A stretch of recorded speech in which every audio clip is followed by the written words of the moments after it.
Hello and welcome. Today I am joined by Colin Lewin, who is, as I'm sure you'll know, a physiotherapist, and he's also the co-founder at the Lewin Clinic. So Colin, how are you doing? Good, thanks. Thanks for having me on. No problem. So what have you been up to today? Today I had a full morning in clinic, various bits and pieces, various injuries, some new ones, some old ones come through the door. Same old story really, but yeah, good day so far. Very good. So yeah, I'm looking forward to going back over your career. I've already had Gary on and several other people from the football community. So like, where are you from originally? Yeah, I've seen the list of people you've had on. That's a good list of people there. Where am I from originally? I grew up in East London, not far from West Ham's ground actually, and that was me. And then ended up from there at University of Brighton, doing the physio BSc there. Came out of that in '95, and following a conversation with Gary, actually at a West Ham Leeds game, bizarrely, went over to help him out at Arsenal, originally working with the youngsters over there. So that's how that happened, really. And what was what made you want to go into that world of physiotherapy in the first place? Like how big a career was it at that point?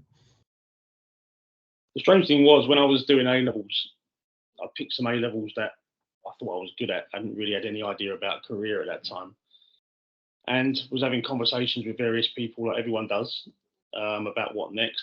And Gary had mentioned that he thought I might quite enjoy physio. No mention of football. That was never the plan, really. He would just really enjoy the physiotherapy stuff. So I liked the idea of it. Really enjoyed university. Loved all the hospital placements and stuff like that we did there.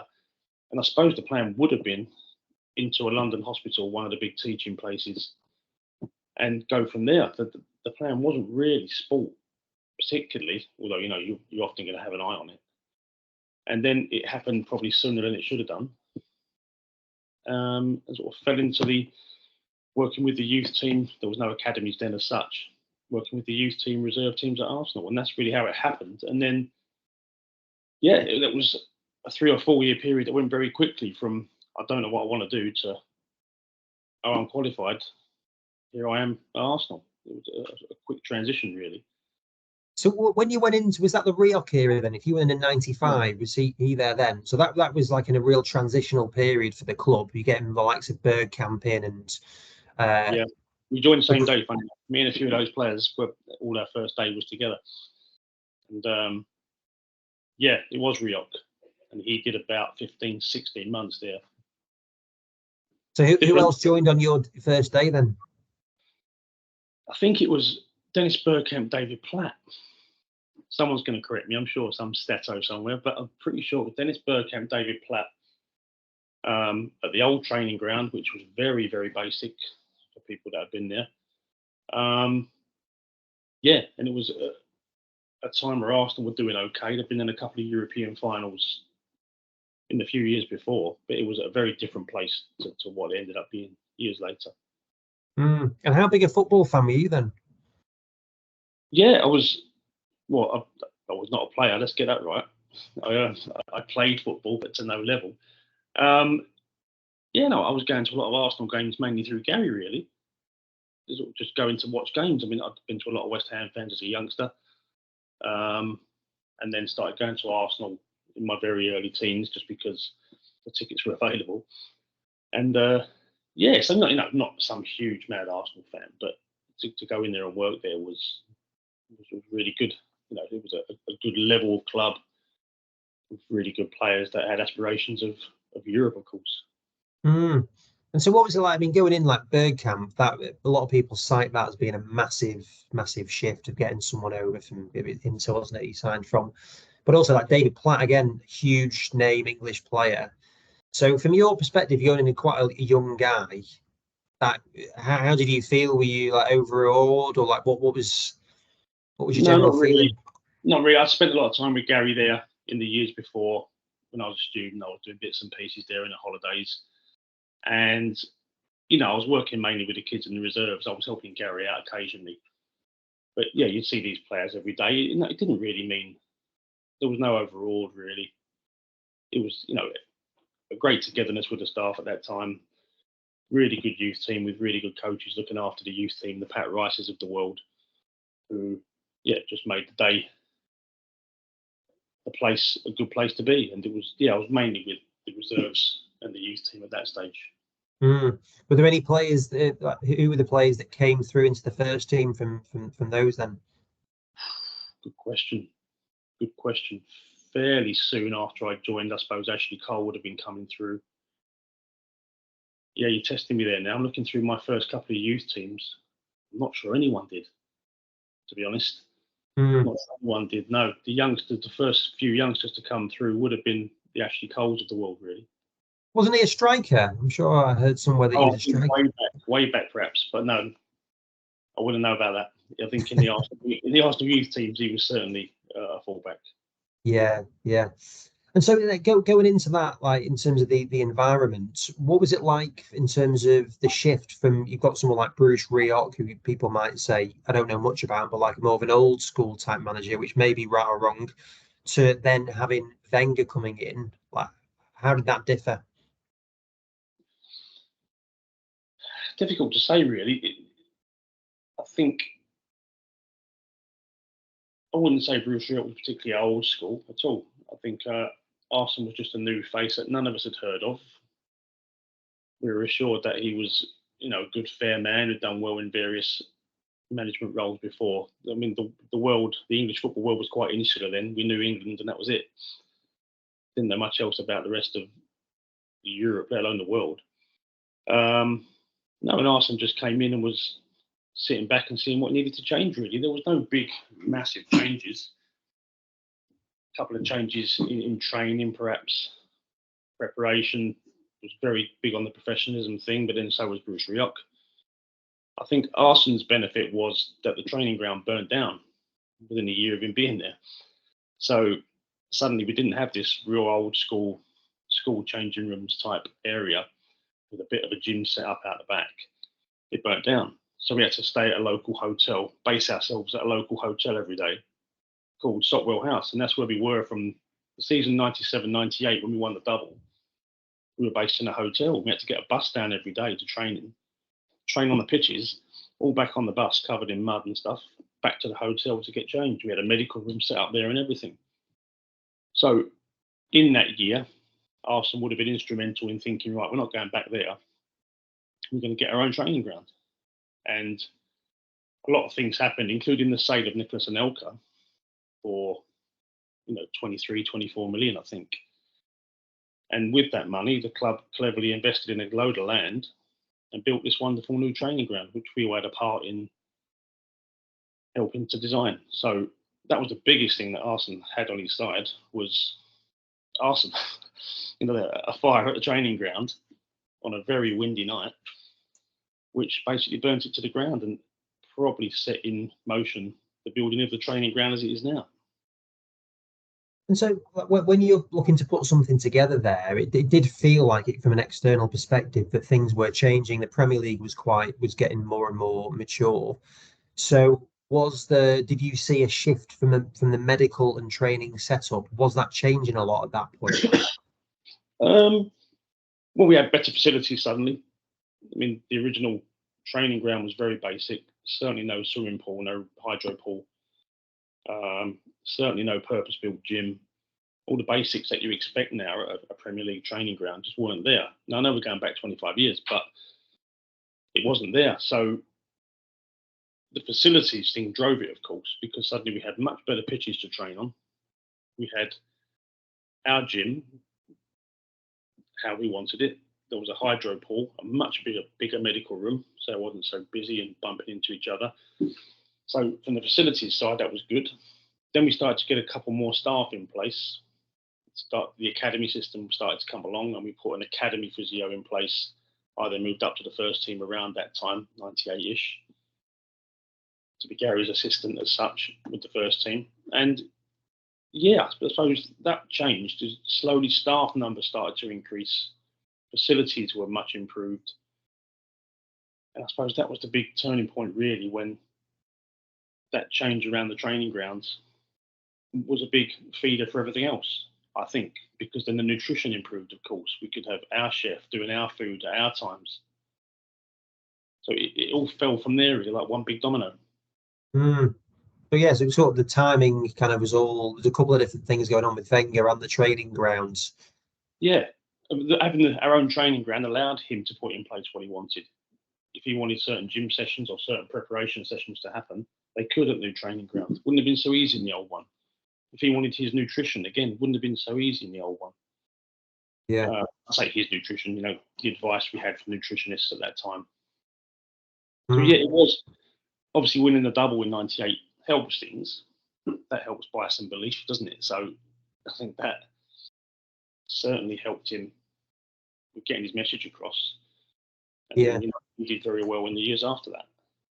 So then you still got some massive players in that era before Wenger going in and the '98 double winning team, because you got Tony Adams, Merson, Ian Wright, like those sort of again look like big characters. So like in terms of like the change for those guys, they progressed and still were successful in that sort of era as well. But what was it like from your side, like with those sort of players and the change in things? Was there a big difference from the player perspective in terms of what they expected from the medical team from you? No, I don't think so. I think perhaps numbers increased a little bit. I think remember David Platt coming in. He had played in Italy and was surprised there was no massage therapist at the club. You know, it might be an idea to get a massage therapist. Okay, David, well, what made you say that? He said, well, in Italy, a lot of the clubs have them. Okay, we'll give it a try. Spoke to the club, no problem, here's the budget. Went and got ourselves a massage therapist, and I suppose that did help. It was another pair of hands for certain parts of the day. So yeah, I think the staffing levels started to increase. Like I say, the academy systems were coming in around that time, so that sort of separated itself from the first team a bit. They had their own staffing. So there's that to say. Yeah, what was your question? You know, just really seeing like in terms of like the players, like what you've mentioned it there. Yeah, I think I've heard Lee Dixon say before, and a couple of others, that they felt that Arsenal helped extend their career by a year or two.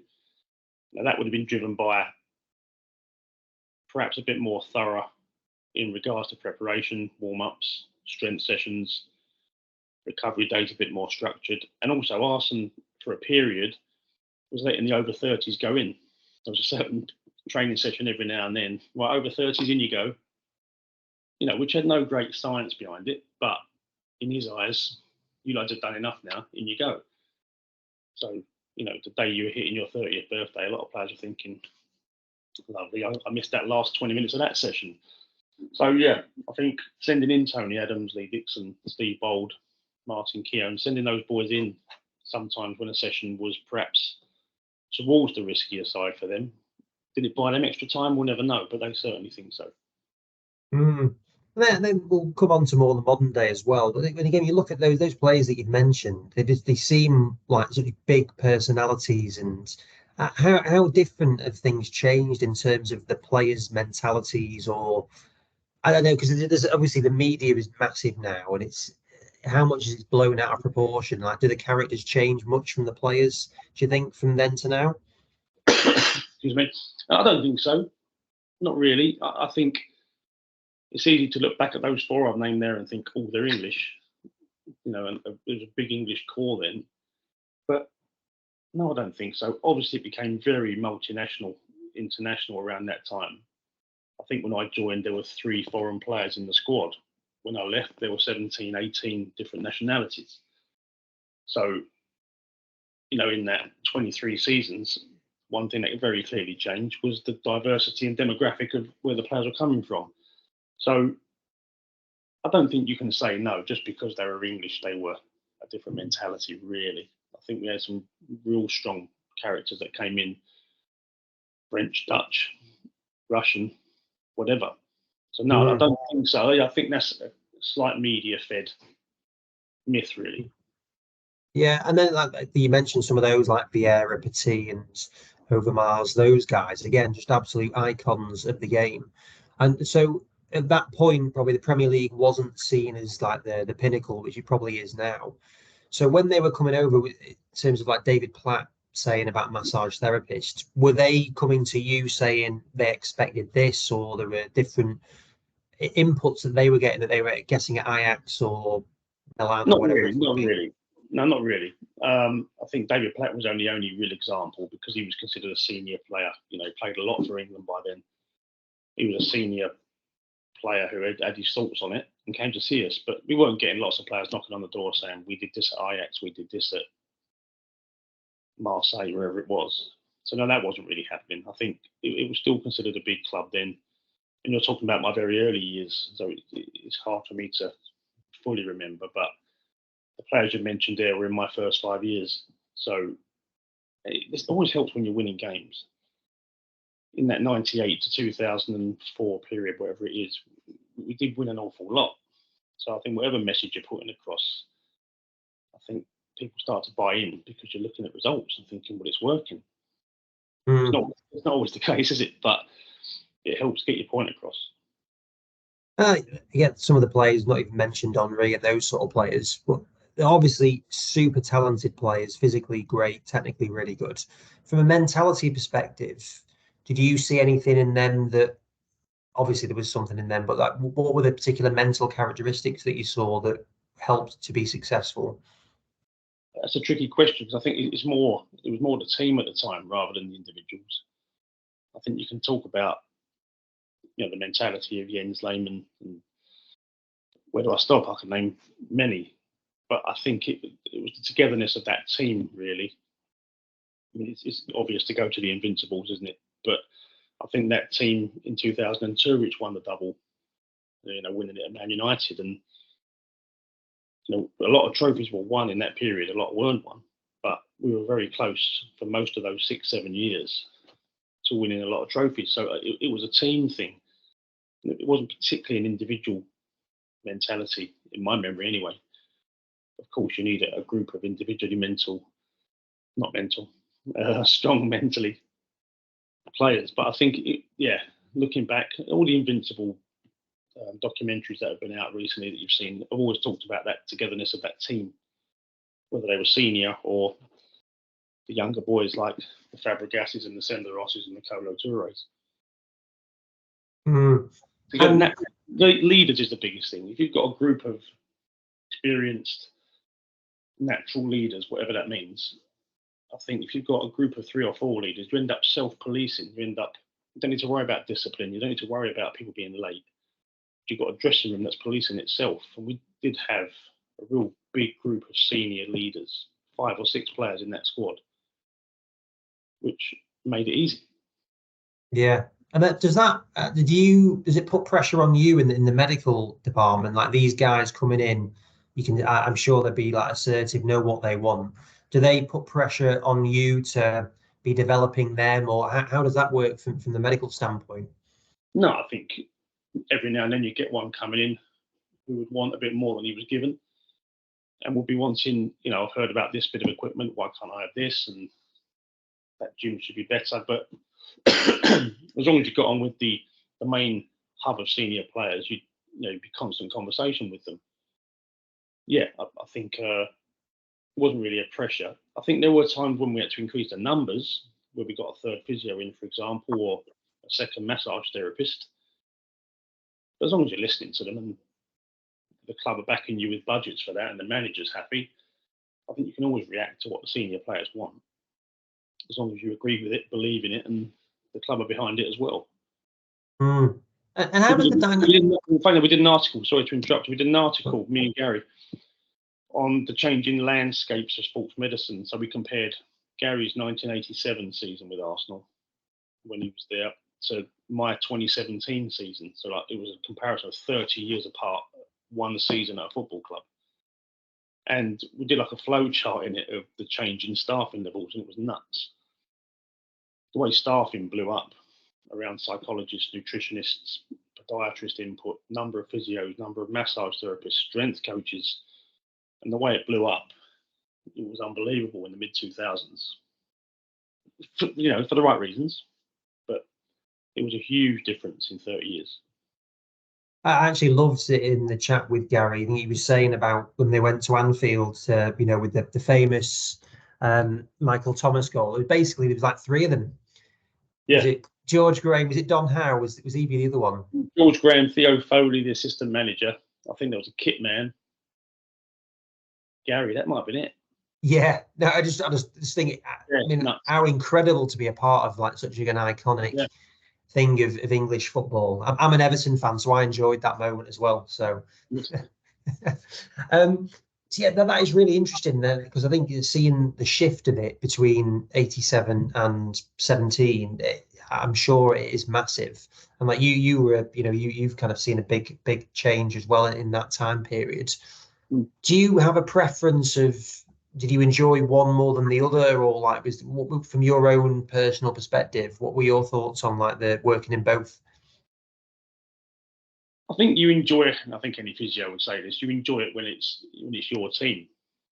So Gary left in 2008 to go full time with the England men's national team, and I was given the title lead physio, head of medical, whatever it was at that time. So I led the medical team from 2008 onwards for 10 years, and I think that period was my favourite because suddenly it was it was your team then, and the people we could build in that 10 years, the team we built in that time, I was really proud of it. The physios that we had working with us, the experienced quality physios we had working there, the introduction of the research and development team. We developed a new building at the training ground. We brought in a new doctor, Gary O'Driscoll, in 2009. And he was a great addition. The physios, Andy Rolls, Ben Ashworth, you've spoken to Ben, I know you have, and Jimmy Haycock, Declan Lynch, Simon Harland, all these people that the club backed me to bring in. We built such a strong medical team and performance team with the likes of Shad Forsyth and Barry Solin coming in. We really built a good team. So I suppose because I was steering the boat at that time, if you like, I suppose that's probably the time I was most proud of and probably enjoyed the most. Despite the fact we only won a few FA Cups and not many leagues in that time. Well, when you're recruiting them, you say they're a great recruit. So obviously there's the medical aspect, but what do you see when you're recruiting someone, or whether it's in your own clinic or at Arsenal? What are you looking for from a characteristic perspective? Yeah, it's hard, isn't it? You get a couple of hours with someone and a CV to try and judge them. I think from our point of view at Arsenal, we were fortunate because Ivan Gazidis, the CEO, and the HR department, as well as Arsenal, backed us with a budget which meant I could go and get senior people, experienced people that have been in my position at other clubs. So when you're employing the likes of Andy Rolls, Ben Ashworth, Jimmy Haycock were the most recent three in the last sort of 5 years there, I knew by employing them, they'd led teams elsewhere. So they had a lot of skills around leadership. They knew the pressures I'd be under, which was helpful. Apart from being quality physios, good people, the most important thing around that most of the time was no ego. I think working a team like that, which if you include everyone, was a team of sort of 15, 16 really. When you look at everyone in that team, medical admin, docs, massage therapists and stuff like that, between 12 and 16 people, you can't have egos, especially when it's a team game. So you do your best at those interviews to try and wheedle out the egos, try and speak to other people. Is it called soft referencing? I think it's called. And try and work out if any of them got any egos that might get in the way. And every now and then you're going to get one or two with a bit of an ego, and you've got to work out whether you think their quality and what they can bring is worth taking that chance. In other words, the pros are going to well outweigh the con. They might have an ego, or you can manage it. So those were the biggest things. It was easier for us because we had the budget to bring in such senior people. Now, if I'm a physio, I'm just picking a team, I know a League Two team, and my budget is far, far less, it's a much harder recruitment process because you've got to go and find someone quality, experienced, who's willing to work for that different salary. And that's a much harder thing to do, I think. We had some great people. We turned down some great people to get the people I've talked about there. Yeah, it was definitely difficult in an interview process. So it's difficult to get the full picture of what that person's like, or if it's right for them as well as for you. Yeah, exactly. I think we were lucky that we had a lot of applicants for any role. Perhaps because we were London, perhaps because Arsenal were doing well at the time, and we had a reasonable reputation around the medical team. So we had some really, really good applicants, which was helpful. And so yeah, I was really proud of the people we got in, and especially we could have some influence on the academy side as well. So when we brought Des Ryan in, sort of 2012ish, I think, 11, 12. Again, I knew that would be a massive addition to the academy because suddenly he was going to overhaul the athletic development of our academy, which was a huge thing, which I'm really proud of. Yeah, I really want to get Des on. I had a great meeting with him at your training grounds, and just I think really interesting insight of development for the younger athlete, because he's back in Ireland now, isn't he? Yeah, he's at Satanta, but we talked him into coming over back then, and not everyone was on board with it, to be honest, because he'd come from rugby and youth rugby. So a few people needed convincing that he was the right man, but he came in and made a massive difference. Yeah, and one of the best recruitments I've been part of, really good. But then in terms of for you working in a football team, what is it like when you get a player comes to you and says they've got an injury or they've not got an injury, and then you're in the middle between, say, management and the player? How does that dynamic work in terms of where does your responsibilities, how do you manage the expectations of everyone, and from a professional standpoint, how does that all work for you? But I think your first duty is, to the profession, really. We talk about club versus coach. I think the duty is to the profession. So honesty, integrity, and everything else, those sort of words. But I think with experience, you get to know. Managers tell you things you can't always tell players. Players tell you things you can't always tell the manager.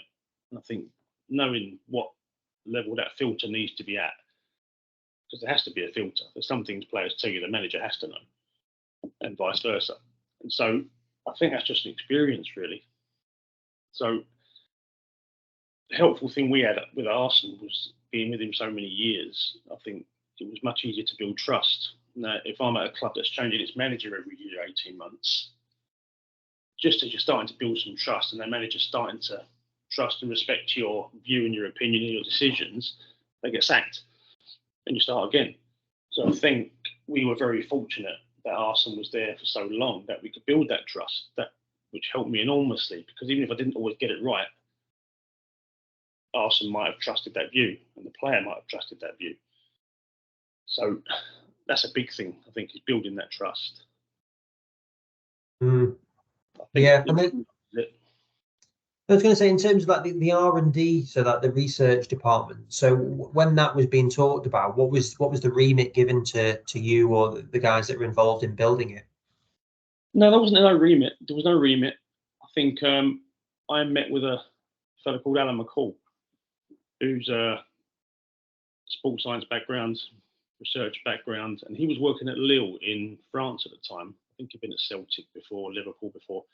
He was at Lille, and he came over, I think it was to chat about some potential research. I think it's a while ago. And we were having a chat upstairs in the restaurant, and he showed me a database which had a load of journal articles on it, really well organised, really well arranged into different sections. So there was a physiotherapy section, a recovery section, an S&C section, nutrition section. And I said, well, what's that there? He said, oh, this is our database. So he said, we look through the best 40, 50 journals every month, pick out the best articles and put them onto this database for the staff to look at. What? So I looked at all these articles. I said, what's that? Is that this year? And he said, no, that's this month. So looking at this database, thinking, well, there's 12 really good articles there that have been cherry picked because they're relevant to elite sport, mostly football, from all different faculties, if you like, of sports medicine. And someone else has found the best 12, put the abstracts on this database, and there's the article if you want to read it. None of us have got time to do that. We're all trying to keep up to date. And I just thought, yeah, that's something we need. That's something our medical team needs. And so fast forward a few months, I was trying to talk Alan into coming to Arsenal to set that up, which is one of many parts of his role, and to do some other bits and pieces for us around pushing research in football. We have things called graded recommendations. We wrote an article with Claire Ardern on it, where, I mean, you can imagine how many emails you get in a week with the new wonder product. This will really work for your player. This great tablet, this infrared lamp, this new. Most of them are from me, aren't they? Sometimes. And but we got some hilarious ones. Yours aren't hilarious, Andy, but there was some hilarious ones. And you just didn't have time to filter through this, and you couldn't always assume it was always rubbish. And so everything went to Alan. The Black Magic file, it was called, all went to Alan, and he would go through it, filter out the ones that might have something, and they'd do something called a graded recommendation, where you get an expert opinion on it. He'd look at the research on it, the actual quality research, not the one that's funded by the same company, and grade it A to D. So anything that was A or B, we'd take a closer look at and perhaps get in. For example, a new compression sock. You know, a decent level compression sock, I think once got a B. We looked at it, it was reasonably priced, it was easily doable, why not, let's do it. But some of the Ds might have been a brand new wonder product where you clip these electrodes to your ear and it made you stronger, you know, this sort of stuff that we used to get sent. So these graded recommendations worked really well for us in that we could wheedle out the good from the bad. And so, yeah, that was another arm. We used to have monthly research and development meetings where the best 3 articles from that month were presented by someone. It was just the right thing to do, and I think it was a really good thing to have. I think it's still there now, perhaps not in the same guise, but he's still there now. That's interesting. And then in terms of like your involvement with like the manager, who would you report into for any of this information, like the non-specific playing side? For the stuff we're talking about with the R&D. Yeah, I mean, kind of anything really. I guess who did you report into anyone other than the manager, for example? No, I think the CEO was always keen to be kept abreast of anything that was going on, with Arsenal's permission, of course. So I spoke to Ivan Gazidis a fair bit about important stuff. Obviously, Arsenal about almost everything. And the way we ran it, me and Gary O'Driscoll didn't really run it as a I'm your line manager, you're my line manager. We ran it alongside each other.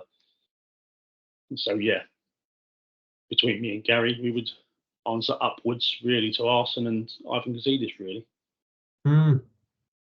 Yeah, I mean it's a big thing, that, isn't it? It's a multi-million-pound business basically, and you're a very important cog dealing with serious business people as well. So it's quite a multi-faceted skill set that you've got to have in that role.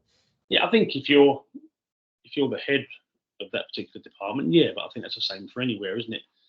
I think I was only 50% clinical, 50% managerial, if that, on the clinical in the last few years, because it was so easy for me to let the physios carry on doing what they were doing. They were 40-ish years old with 20 years-ish experience who knew exactly what they were doing. It was an easy managerial role, so I could get up to date on those sort of things and manage upwards a bit better. And then, so what point did you think it was coming to an end at Arsenal? Like, how did it come that you set up the Lewin clinic? How did you come to leave? 2018, when Arsenal left, it was decided by the performance director at the time that he wanted to make some changes, and so I left. Then, in the few months after, well, in the weeks after that, actually, 2 of the other physios left and went to other roles, and another one then moved on. So the whole of that medical team, the doctor stayed, massage therapist stayed, our PA stayed, Sophie, which was great. So that kept in place. And that performance director brought in some physios he knew. And so that went that direction. And so I had a year then of bits and pieces here and there, going to look around different sports injury clinics to see how they were doing things, not particularly working in them, but just seeing how they were doing things. because I'll be very naive in that area. Having worked in sport for so long, to then go and look at how these clinics run things as a business was a real eye-opener and a real steep learning curve. So everyone was very open, spoke to a lot of people about how they do it, why they do it, what mistakes they've made. I did a really short-term contract with Bristol City, did a few months with them, helping them set up their loan player medical management. Andy Rolls was in charge at the time, so he took me in there for a few months to do that with them. And we opened this place with a bit of backing from 3 investors in October 2019, 6 months before COVID. So, like, putting it together, what was the vision when you were putting together? Because again, you got to get investors, albeit they're high profile ones. I'm sure they'll still want to see some substantial information. Yeah, we haven't mentioned them, have we? So the 3 investors are Petr Cech, Aaron Ramsey, and Mesut Ozil, players I worked with in my last 5-10 years at the club. And the vision was, because we thought it was a gap in the market, to provide elite level rehab facilities and therapists for everyone. There seemed to be a big gap in the MSK world where there was decent MSK physio, but if you're an elite level athlete, I don't think the experience within the therapists or the facilities were available. So that was the idea in setting it up. There was something similar in Reading called Go Perform. I think you've spoken to him, Luke. Yeah. Set up Go Perform. Spent a lot of time with them, seeing what they were doing. Luke Anthony finally came to me. And so there's only really Go Perform that were doing it well. And since R4P is set up as well, I think we advised them a little bit as well. So Go Perform, us and R4P all shot up in the same sort of 3-4 years. And yeah, the idea was to have therapists that had worked with elite athletes and that everyone would have access to that expertise, if that's what you want to call it, with a facility that matched. So that was the plan. So we got those 3 players to back it, opened up, didn't expect a pandemic 6 months later, so things were a little bit behind. But yeah, it's enjoyable. It's good because we get elite level athletes, heavyweight boxers, professional tennis players, a lot of professional footballers coming through the door, along with people that live 100 meters away who had a knee replacement last week. So it's a real mix and match of characters and conditions. Yeah, no, your social media is really interesting. It's always, if people don't follow you, it's worth doing because you definitely get a lot of people through. Like I saw you doing stuff with Soccer Aid as well, and yeah, Soccer Aid's been good. We've been doing that the last 4 years. Really interesting 5 days away with a real good mix of people. And, it's for UNICEF, and so that's a good part of it. But it's a really enjoyable 5 days.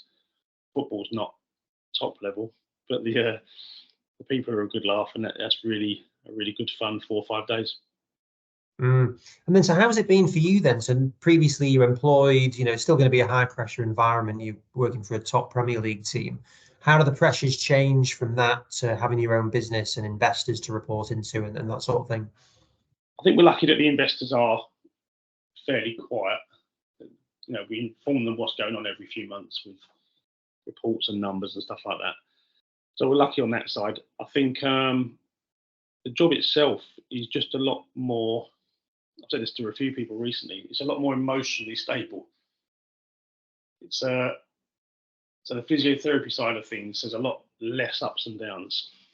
I never have a dreadful day here. I never have a mind-blowing day here. That's that's the right word. Whereas in football, you'd have 2 of those in the same week, where you'd have a real dreadful day and a day where everything's gone your way and you leave work buzzing. So can you give me an example of each of that at Arsenal? Well, it's fairly obvious, and sadly, it's probably results-based. I think if you get on the bus after winning the North London derby at Spurs, after a night match, you get on that bus, you get back to the training ground about midnight, and you get in your car and think, that's been a great day. And it shouldn't be results-based, but it is, because it means so much to your week and the atmosphere at the training ground, the results. So even seeing a long-term rehab get back on a pitch, you see a long-term rehab, get back on a pitch and get through a whole game. That's a really big part of your day. That's really, you're left feeling delighted. Conversely, you lose a home game, an important home game, or you get knocked out of an important cup, and you are getting in your car very down. I think that's the same for any physio at any club, surely. But I think you don't get that in the clinic environment. And that may be an unusual thing to say, I don't know. But I don't often get in the car buzzing or fed up. I've just run Soccer Aid. Yeah, no, not the same. Not the same. I'm delighted I've been at Soccer Aid and helped to raise that money for you, Joseph. But the result, I don't remember any of the results. So just out of interest, like, are there any particular games that you can vividly remember getting back on the bus and just thinking, wow, that was just incredible? Again, it sounds like I'm being big-headed, but we won 7 FA Cups when I was there.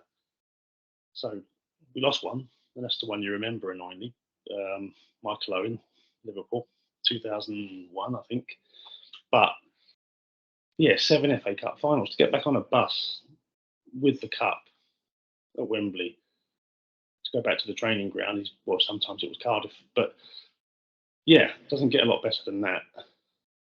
They're the obvious ones, just the big cup games. But I've also been on the bench. I've lost a few Carling Cup finals. I've been on the losing bench at a Champions League final. Been on the losing bench at a UEFA Cup final. So, yeah, you also get the other end of that scale. Yeah. Yeah, they're definitely there in an incredible period for the club. And then in terms of just like when you're, again, recruiting, how does it differ when you're recruiting for people at your current clinic? Is there any differences between that and when you're recruiting at the club? I know that the people coming through will be slightly different with their skill sets and potentially budgets, but how does it differ? There's less soft referencing to call on. Again, with people we've employed here, have both been very good employment so far, Manny and Laura. But in football, I could call on 2, 3, 4 people who I knew would even know the person I was about to employ, or would know someone who knew the person I was about to employ. HR used to go mad, but we'd always try and do a little bit of background if we could.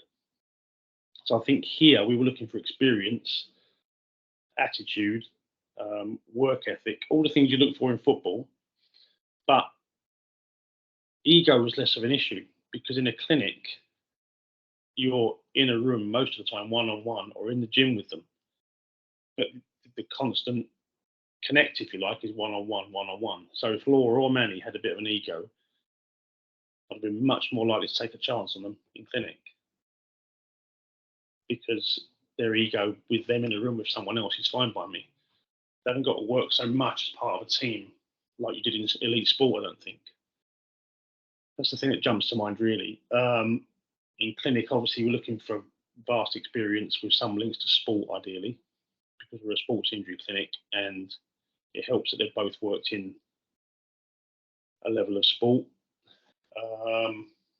And I've learned a lot from both of them, really, on the business side of things, because they've worked in clinics far longer than I've worked in a clinic. So they've been really good in telling me a lot of things that we were getting wrong here that they're seeing elsewhere.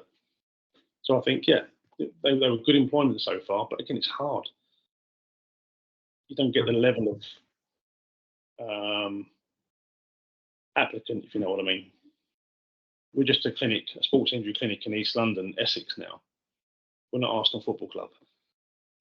There's a different attraction to working at those two different places. And so, again, we've been very fortunate. We haven't made any bad decisions. We've got 2 really good physios so far, but I suppose there will come a time where there may be a not so good employee. Who knows? Yeah, all that's all part of the journey as well, isn't it? Yeah, sure. Sometimes you don't get them. And then, so just final question then. So what would your advice be for people looking to get into, whether it's sports, whether it's their own clinic, or even just the area of rehab physio? What would your advice be? I think there's 2 different questions there. I think the question you first asked was someone wanted to get into sport. do the early stuff, you know, do the voluntary stuff, do the academy stuff, do the stuff where you work on a Wednesday night and a Sunday morning, and not being paid so well. Network massively. Go to any conference you can go to. Hasn't always got to be the expensive one in Denmark or the expensive one in London. There's lots of different events that go on. The FA Medical Society is a good one. It's gone a bit online recently, but it used to be a really good evening session where you meet a lot of good people. So I think it's getting your face known, and being willing to do the not so glamorous stuff of the Wednesday nights and Sunday mornings. Is the obvious thing to say, and take your time. I mean, my route into this, it was awful nepotism, really, wasn't it? My cousin employed me. That wouldn't be allowed to happen now. So my route now would be very different. I'd be doing the few years of voluntary, the academy stuff and stuff like that. So the sports side of things, I would say, do as many courses as you can, get on the conferences, and be prepared to do the hard graft. Clinic-wise, I don't know. I'm only 4 years in, Andy. I'm not the expert. I don't think I can advise anyone on that. I think, again, we look at the CVs and look for education, experience, and after that, sit them down and interview and see how they come across. But I'll still be making mistakes at that. And we're only 4 years in. I'm not sure I'm the best man to advise. Yeah, no. Well, I still think it's good insight, because I think really a lot of it, like some of the feedback we've had on these chats, and even from my perspective when we're recruiting, is the clinical bit is obviously important, but it's the fit, the culture, the drive, the personality is massive in it as well. Yeah, the work ethic, it is, because, yeah, what did someone say to me once? Employ attitude, coach talent, which makes complete sense to me. So get someone in on their attitude. Obviously, I'm not suggesting you employ someone who's rubbish, who's got a great attitude. But, you know, if you can employ someone with a great attitude, they're going to be doing their own learning anyway, first of all. And you can put in place internal, external CPD. You're going to make them into something that's very good. But again, here we employ not the finished product, but we employ experienced physios. We're not taking on 3, 4, 5 years physios qualified at this stage. We might, but by employing attitude and then coaching the talent, I think that's a great way of thinking about it. No, brilliant. No, that's a great way to sign off. So, Colin, I really appreciate your time today and sharing some of the insights. I'm a bit of an Arsenal fanboy of that period, as probably a lot of people are. So, no, I really appreciate you sharing your insights, and good luck with the Lewin Clinic. And I hope it continues to grow and prosper. Thanks a lot. Thanks for having me on. Cheers. Thanks, Colin. See you soon. Cheers.